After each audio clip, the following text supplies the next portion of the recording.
ओम विष्णु ओम विष्णु ओम विष्णु ओम विष्णु। समस्त श्री विष्णु भक्तों को मेरा करबद्ध नमन प्रणाम। साथियों, आज अपन श्री गुरु जम्बेश्वर भगवान की अमृत वाणी के 53वें शब्द का भावार्थ सुनेंगे और करेंगे। ध्यान पूर्वक सुनिए। लोहा पांगल और लक्ष्मण नाथ को शब्द श्रवण करा रहे थे गुरु महाराज। तभी अन्य अनेक साधु भक्तों की जमात ने भी ध्यान पूर्वक ये वार्तालाप श्रवण की।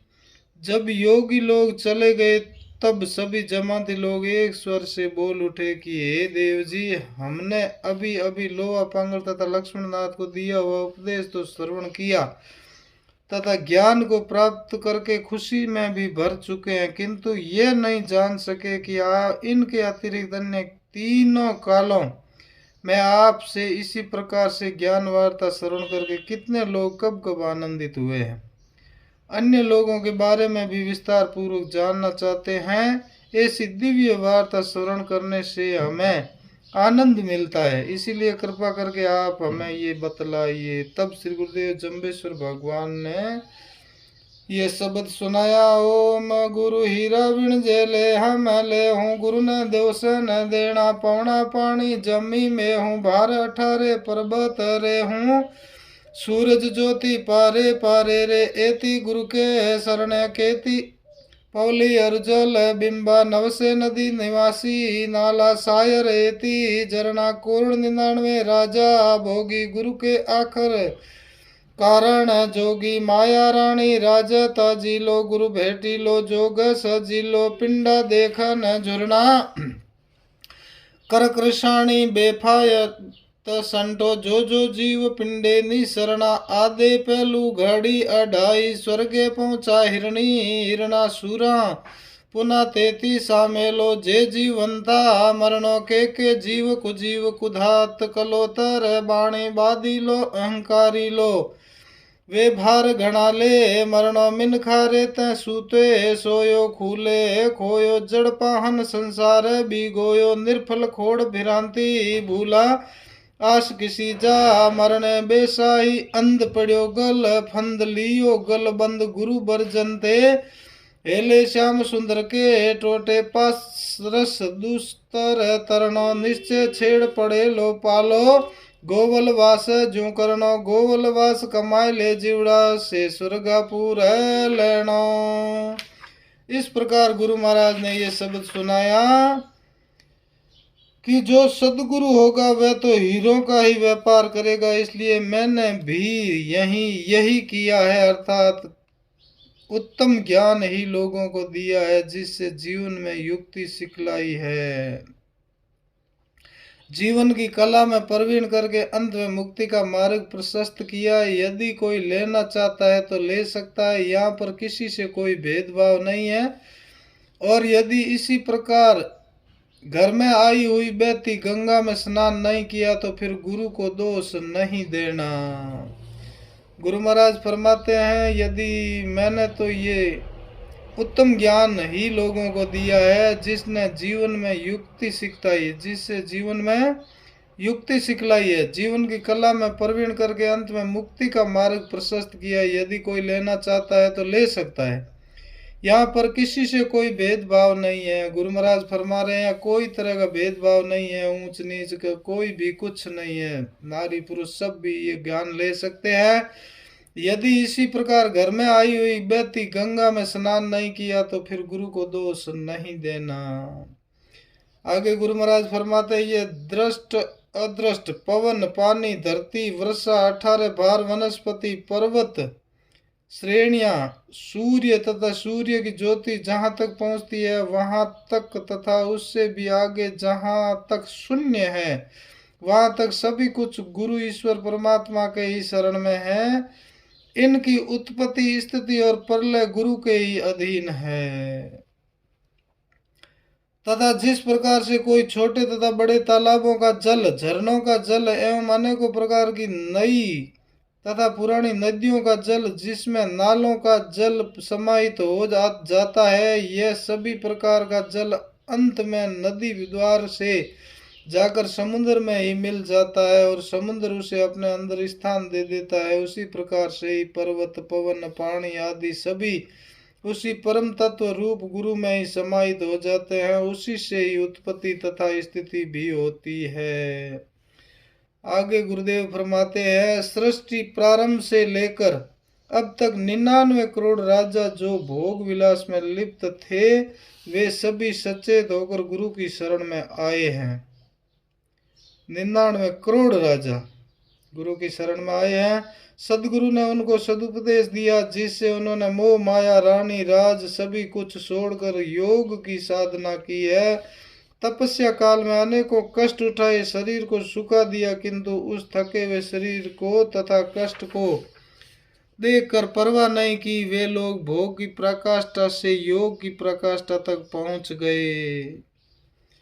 गुरु महाराज फरमाते हैं, हे मानव, यदि साधना रूपी खेती करनी है तो हिम्मत धैर्य रख करके बहुत समय तक लगातार कर, तभी वह फलदायक होगी। गुरु महाराज ने क्या अच्छी बात बताई है कि हे मानव, यदि साधना रूपी खेती करनी है तो हिम्मत और धैर्य रख करके बहुत समय तक लगातार कर, तभी वह फलदायक होगी। खेती तथा योग, ध्यान, जप, साधना दोनों ही समय, धैर्य और परिश्रम की मांग करते हैं तथा यह साधना तब तक निरंतर करते रहो जब तक शरीर से प्राण न निकल जाए, अर्थात अंतिम समय तक साधना करते रहिए। एक शिकारी ने वन में हिरणी को पकड़ लिया था। उस हिरणी ने शिकारी को वचन देकर अपने बच्चों को बहन को सौंपने के लिए पहुंची तथा वापिस अपने बच्चों तथा बहन व पति सहित आकर शिकारी के सामने उपस्थित हो गई। उसने वचन देकर निभाया था। सत्य का पालन करने से 2.5 घड़ी में ही वो पूरा परिवार स्वर्ग का अधिकारी बन गया था। कितनी सुंदर बात है। एक शिकारी ने वन में हिरणी को पकड़ लिया था। उस हिरणी ने शिकारी को वचन दिया कि मैं मेरे बच्चों को बहन को सौंपने के लिए सौंप दूं, फिर बाद में वापस आकर आप मेरा आऊंगी तब शिकार कर लेना। बहन को सौंपने के बाद वापस अपने बच्चों तथा बहन व पति सहित आकर शिकारी के सामने उपस्थित हो गई। वचन अपना निभाते हुए वो हिरणी अपने पूरे परिवार सहित शिकारी के सामने उपस्थित हो गई। उसने वचन निभाया था। सत्य का पालन करने से 2.5 घड़ी में ही वो पूरा परिवार स्वर्ग का अधिकारी बन गया। वचन निभाने में इतना फायदा है। और शरीर त्याग करके 33 करोड़ देवी देवताओं से जाकर भेंट किया था। उन्होंने अपने वचनों का पालन कर प्राण देकर भी किया था।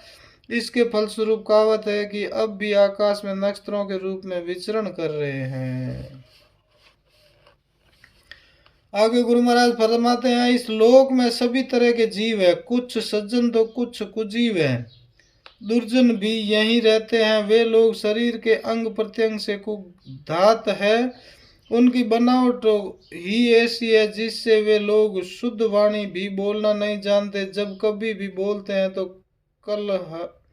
कलहकारी वाणी ही बोलते हैं। बात बात पर व्यर्थ का विवाद उठाएंगे तथा अहंकार का ही पोषण करने वाले कार्यों को बढ़ावा देंगे। ऐसे लोग अत्यधिक भार लेकर ही इस धरती से जाएंगे, पापों के बोझ तले दबे हुए रहेंगे तथा दबे हुए चले जाएंगे। आगे गुरु महाराज फरमाते हैं, हे मानव, तू गहरी निंद्रा में सोता रहा। युवा अवस्था में तूने खुलकर शक्ति का नाश किया।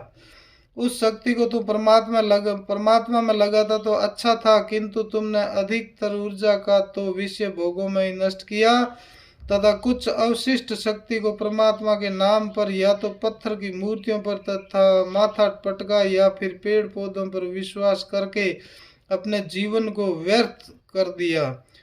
जैसे खेती रहित उजाड़ वन में कोई धान फल फूल खोजता फिरे, किंतु वहां फल कहाँ से मिलेगा, उसी प्रकार इस संसार के विषयों में तू सुख रूपी फल खोजता रहा, वहां सुख कहाँ था।